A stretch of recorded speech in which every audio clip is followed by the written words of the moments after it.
আসসালামু আলাইকুম everyone, welcome to a new video. আশা করি সবাই অনেক বেশি ভালো আছেন। আর আজকে আমরা একটা মিনি ব্লগ করতে যাচ্ছি। আর এই মিনি ব্লগে আমরা কোথায় গেলাম, কি করলাম, কি খেলাম, এগুলো জানতে হলে ভিডিওটি শেষ পর্যন্ত দেখতে হবে। তো সবাই ভিডিওটি দেখুন এবং সাথে থাকুন। আসলে আজকে প্ল্যান করে কোনো কিছু করা হয়নি, সব কিছু হুটহাটের মাধ্যমে হয়ে গেছে। তো আমরা হুটহাটি মাঝে মাঝে প্ল্যান করি এবং বিভিন্ন জায়গায় চলে যাই। তো আজকে চেয়েছি যে আপনাদের সাথে ওই জিনিসগুলোই একটুখানি শেয়ার করতে। এবং যাওয়ার সময় আমরা চাষারাতে একটা ছোটোখাটো জিনিস ট্রাই করি, সেটা হচ্ছে লেমন সোডা। রিফাত খুব এক্সাইটেড ট্রাই করার জন্য এবং সে পেয়ে গেল।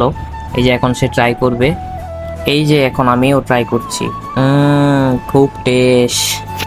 আসলে এটা অ্যাভারেজ। সো দেখতে দেখতে আমরা এখন মুন্সিগঞ্জ চলে আসলাম। এটা হচ্ছে মুন্সিগঞ্জ বেতকা ব্রিজের ওইখানে। দোকানের নাম তারা special chotpoti and Silli. So আমরা গিয়ে দেখি এত এত মানুষের ভিড় সেখানে এই শিলি খাওয়ার জন্য।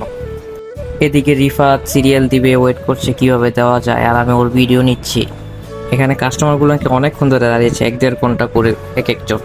সো আমাদের পাল্লা যখন আসলো তখন আমরা একটা ভিডিও শ্যুট নিলাম। দেখেন এই যে শিলি যেটা, সেটা হলো 3টা ডিম দিবে এভাবে, তারপর আপনার কিছু কাঁচামরিচ পেঁয়াজ দিবে, তারপর একটু মশলা মাখবে, দেন এটার উপরে ওই যে চটপটির যে ডালটা এটা দিয়ে দিবে জাস্ট। এটাই হলো শিলি। এটাই হলো সেই ভাইরাল শিলি যেটা আমাকে দেওয়া হয়েছে। তো আমি এখন খাচ্ছি, দেখছি আর কি এটার টেস্টটা কীরকম। তো খাওয়ার পর মনে হলো যে আরেকটু খাই। রিফাতকে বললাম দাঁড়াও রিভিউ দিচ্ছি আমি। সো রিফাত বললো আচ্ছা আরেকবার খাও, দেখো কী অবস্থা। সো খেতে থাকলাম, তারপরও বুঝলাম না, তারপর আবার খেলাম। আমি খুব কনফিউজ। এখন চলে আসলো রিফাতের পাল্লা। তো দেখতেই পাচ্ছেন সে খাচ্ছে। খাওয়ার পর কি রিভিউ দিবে সেটা নিয়ে তার চিন্তা ভাবনা। আমি বলছি যে ভাই এভারেজ, ওরকম না, চটপটি স্বাদই। তো আমরা যখন প্রথম আসলাম অনেক লোক ছিল, এখন দেখেন একদম খালি হয়ে গেছে। এদিকে রিফাত বলল যে ভাই কি খেতে আসলাম, আহারে টাকাগুলা জলে।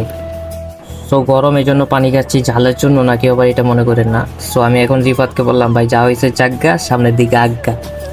খাবার দাবার শেষ করে আমরা এখন চলে যাচ্ছি আবার নারায়ণগঞ্জের উদ্দেশ্যে, আমাদের গন্তব্যে। সো গাইজ আজকের ভিডিওটা এতটুকুই।